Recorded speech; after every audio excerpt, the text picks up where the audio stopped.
How you doing, Kyle? Good. What about yourself?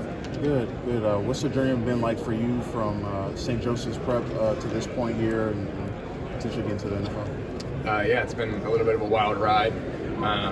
Like you said, started at St. Joe's, had a lot of success there, been around a lot of great people, and then went to Ohio State, same story. Had a lot of fun, been around a lot of great people, got coached by some great coaches, and then to go into Portland 1 year at Syracuse and to have the year that we had, it was a lot of fun. And so being here right now, it's a little surreal. It was a dream growing up, and so just trying to soak it all in. Working under Jeff Nixon, how big has he been in development for your career and then the season that you had? Coach Nixon's awesome. I mean, I could go on and talk days about just how smart he is. I knew it from the first moment that we sat down and we watched film that it was going to be a fun year. Obviously, has a ton of success from college into the NFL, and just being able to sit down and pick his brain about things was a lot of fun. And then obviously playing for him was even more fun. So yeah. Then a number of guys that that you grew up with in the Philly area, here at the Combine.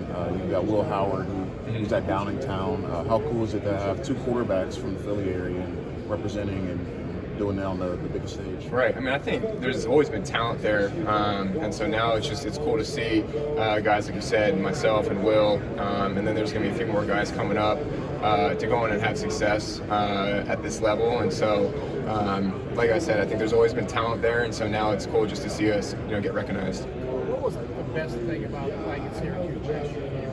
Say that one more time. What was the best thing about playing at Syracuse for you last year?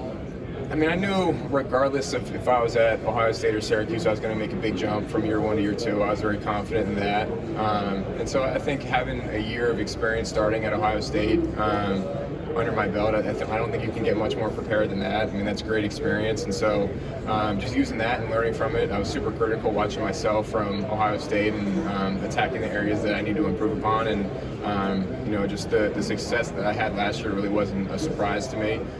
So just what I went through at Ohio State, and then just using all of that to help me out at Syracuse. How much was it to leave Ohio State?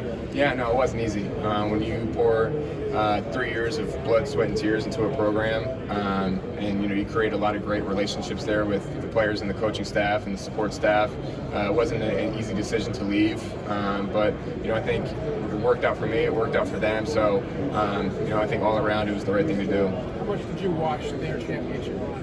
What Yeah. were your thoughts while watching it? It was awesome. It was awesome. I mean, obviously, those are my guys, and so seeing them accomplish that goal was sweet.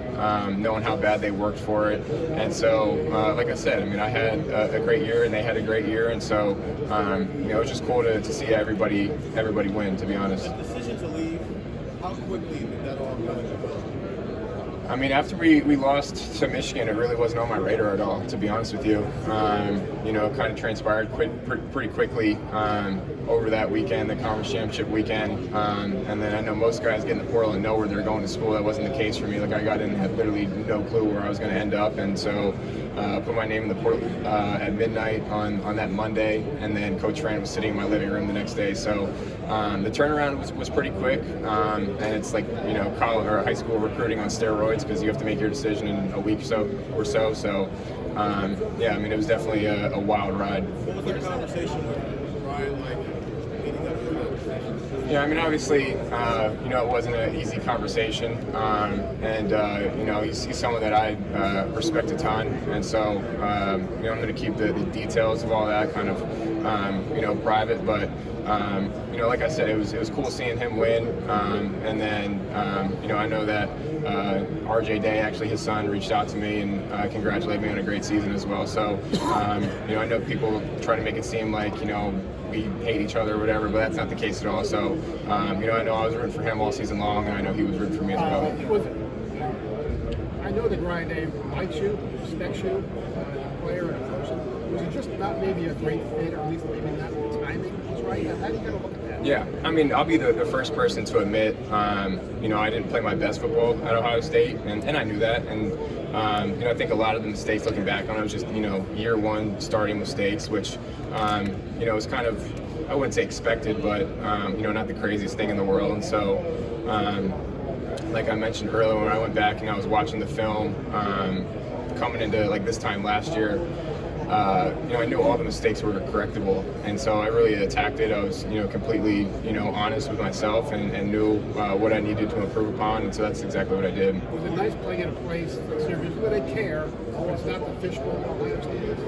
Yeah, I mean, I think honestly, once you play quarterback at Ohio State, you're sort of always under the microscope, regardless of where you go. And so, going through and playing 3 years and starting for one at Ohio State, you just kind of carry that same mentality around. You kind of just assume that, you're under the microscope everywhere you go. And so, it definitely helps you for the NFL because, it's, just like that. I mean, it's, damn near an NFL program. So, just carrying that experience, wherever I go. You talked about the difficulty of leaving those people that you had long relationships with. How do you go about building new relationships with new teammates, new staff members, and doing so quickly and trying to become a leader of Syracuse right away?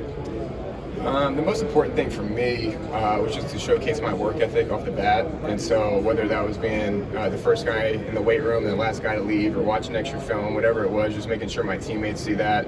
And then on top of that, I think the second most important thing was just creating those relationships with guys. And so, when you're in the game and you need to get on somebody, they know it's coming from a genuine place. And so, it happened pretty quickly. We spent a ton of time around each other. And, I think obviously the result, going 10 wins, finishing top 20 in the nation, showed itself. Kyle, can you tell me? Evolves into off schedule, playmaking type style.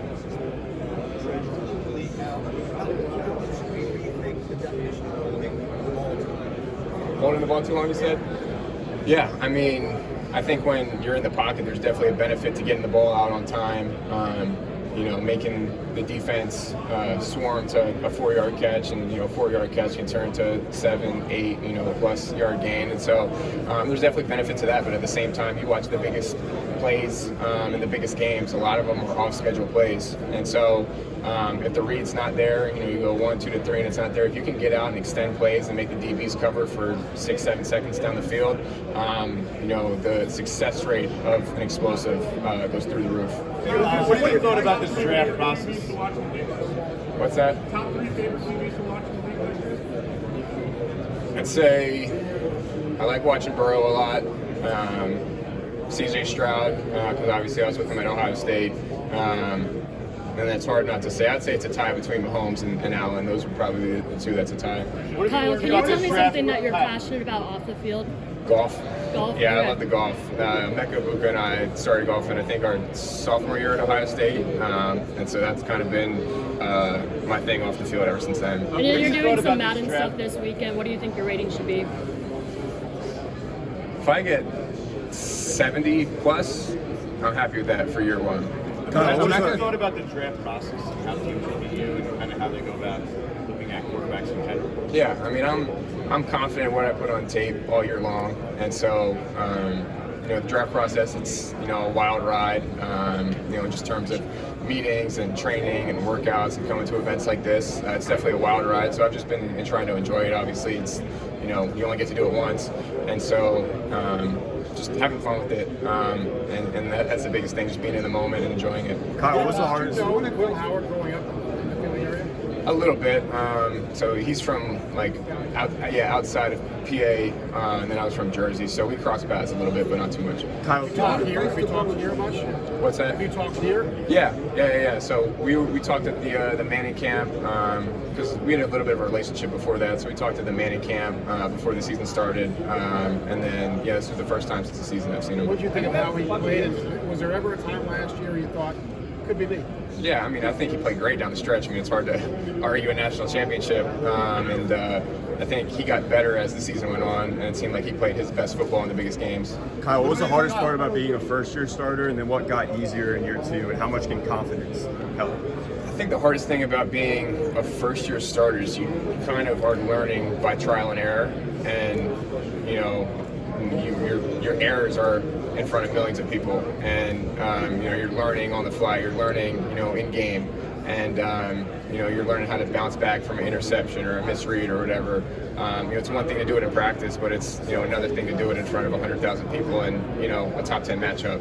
And so just learning from experiences like that and growing, and then going into year 2, understanding that mistakes are bound to happen, and it's just all about how you respond. And so I feel like I did a really good job of that this year, just playing with a lot more confidence, a lot more I think freedom in my game, and so just using all of that experience to help me going from year 1 to year 2.